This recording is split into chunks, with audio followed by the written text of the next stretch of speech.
बाथि आगु जे बर'दिन फालिनाय गौरां सार्केलनि बानजायनायाव दिनै जर्दानपुर NLC मण्डलियाव बे सानसेनि हाबाफारि लानानै खुंफुंनाय जादों, जेराव गाहाय आलासि महरै बङाइगाव डायसिसनि मानगोनां बिशप एबा NLCनि मडारेटर मस्ट रेभारेन्ड इसिलास बसुमतारी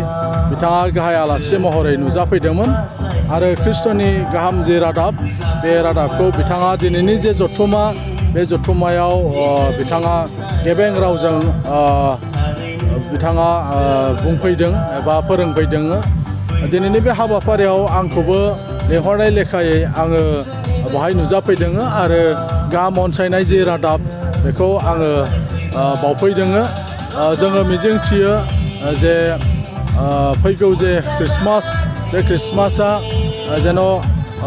जेरावबो जायफोर ख्रिस्ट' धोरोमनि मानसिफोर दङ बिथांमोना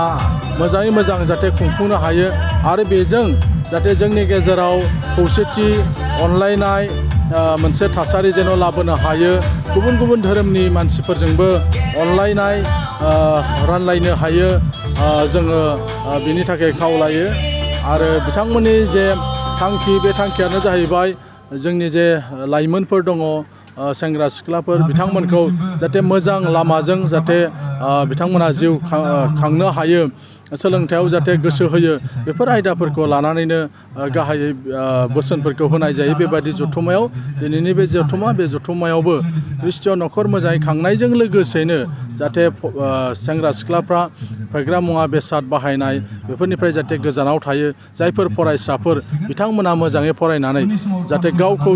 दानो हायो, हिउमेन रिसर्स मानसि हिसाबै जाहाथे गाव गावखौ दालांनो हायो, बेबायदि बायदिसिना बाथ्राखौ लानानै दिनै मोजाङै जोंनि धोरोमनि दैदेनगिरिफ्रा बिथांमोना रायजो राजाफोरखौ एबा सिबियारिफोरखौ खावलायदों। दा आं बयनिसिमबो आंनिफ्रायबो गाहाम हामलायनाय आगु बर'दिननि मुङाव आरो फैबाय थानाय बर'दिननि मुङाव सारा आसामनि गासैबो रायजो राजाफोरनिसिम गाहाम हामलायनायखौ आं नोंथांमोननि गेजेरजों बावहरदों।